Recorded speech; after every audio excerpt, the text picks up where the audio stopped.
Bonjour tout le monde, dans cette nouvelle session, 3 points de vue techniques de Valor Securities pour le 3 avril 2023. Alors, la dernière fois, on avait souligné le fait qu'on était sur un schéma de rebond, ici aux alentours des 10 300. On avait bien signalé qu'un rebond ne serait solide que si ça serait accompagné de volume et que ça sera suivi d'un dépassement plutôt de ces moyennes mobiles aux alentours des 10 400, 10 500. Pour l'instant, effectivement, on a réussi déjà à dépasser la première moyenne mobile courte, ici aux alentours des 10 450. D'accord. Par contre, on constate bel et bien une bougie qui illustre de la résistance aux alentours de la moyenne de cette moyenne mobile. D'accord. Alors pour l'instant, on constate aussi la formation euh, d'un d'un biseau ici entre les 10 300 et les 10 575. Alors, je dirais que la sortie par le haut devrait illustrer une poursuite de ce rebond qui a démarré depuis le niveau des 9700 points.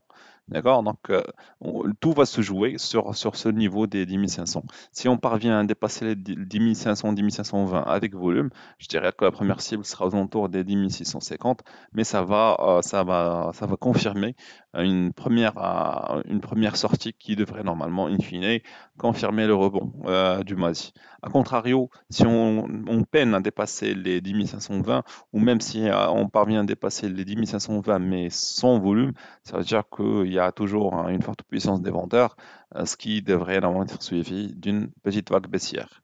Alors, pour les valeurs, pour Mao Telecom, on a signé le fait que si on parvenait à dépasser le 82 dirhams avec du volume, ça va libérer le potentiel au moins vers 86 dirhams, chose qui s'est faite.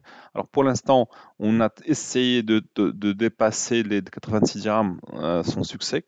D'accord. Le titre est revenu aux alentours de sa moyenne mobile courte, mais reste tout de même au-dessus de sa moyenne mobile courte. Si on se maintient sur les 83 dirhams, ça veut dire qu'on pourrait préparer une sortie par le haut des 86 dirhams.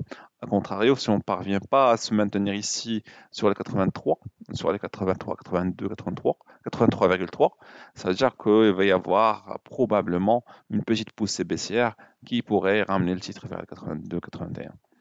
Alors pour Tijeri, on est toujours au niveau des 400 dirhams.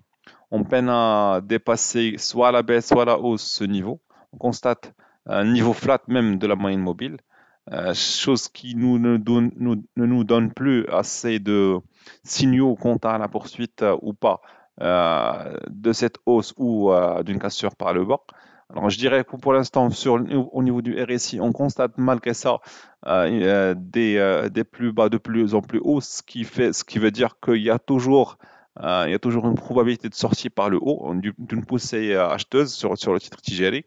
Si on parvient à dépasser les 403, 405 avec volume, ça va libérer le potentiel et qui pourrait être plus ou moins solide pour même pousser le titre à dépasser 425. Si on parvient plus à capter de l'intérêt à l'achat sur les 400 dirhams, ça veut dire qu'il va y avoir probablement une poussée baissière qui va pousser le titre au moins vers les 385. Alors, pour Marsa, la configuration est toujours bonne pour les titres Marsa. On a capitalisé sur cette moyenne mobile, moyen terme, sur autour des 210.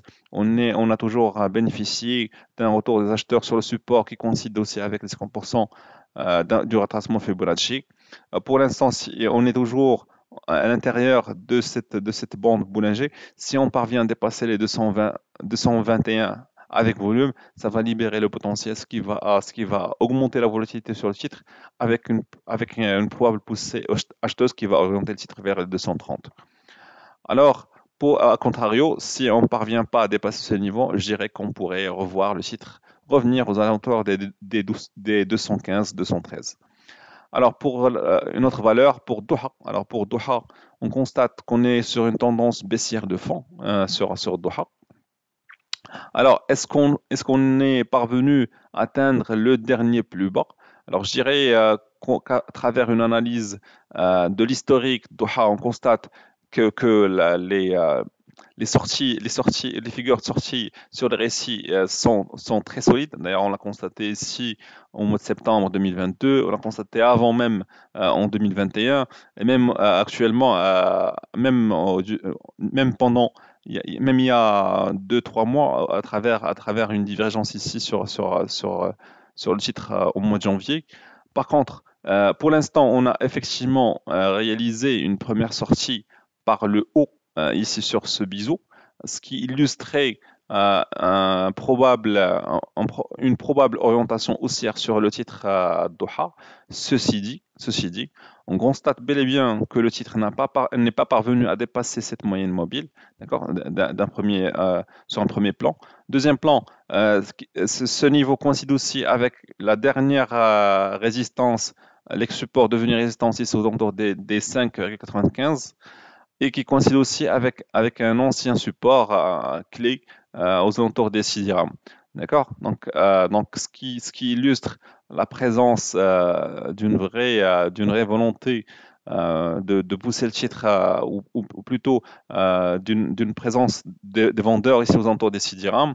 Ça a poussé le titre à nouveau à s'orienter vers sa moyenne mobile courte. Pour l'instant, la moyenne mobile courte n'a pas joué son rôle de soutien pour le titre Doha, d'accord? Alors, le support qui reste est le dernier support ici aux alentours des 5,5 et qui coïncide aussi avec le dernier plus haut, dernier plus bas historique de Doha. Alors, ça veut dire qu'on est explicitement, ça veut dire qu'on pourrait s'orienter vers le dernier plus bas ici, vers les 5,5, si on ne parvient pas à capter de l'intérêt à l'achat aux alentours des 5,7, 5,8. Et je dirais qu'il y a forte probabilité de voir les 5,5 que s'orienter vers les 6 dirhams sur le court terme. Alors, pour la dernière valeur de cette semaine, ce sera TGCC. On a signalé pas mal de fois cette valeur. On est sur une configuration qui normalement semblerait être une situation de retournement de tendance baissière. Pour l'instant, on ne parvient toujours pas à dépasser les niveaux des 128. Ceci dit, on constate qu'on est en train d'établir un support oblique pendant les 2, 3 derniers mois. Si on parvient à se maintenir sur ce support tout en augmentant le volume à l'achat sur cette zone, sur les 125, 126, 127, ça pourrait in fine permettre au titre de pousser vers la résistance oblique qui a démontré sa puissance sur les 3 à 4 derniers mois. Si on parvient à dépasser 127, alors là, ça libère le potentiel de TGCC et permettre enfin un retournement de tendance sur TGCC. Merci pour votre attention, à la prochaine.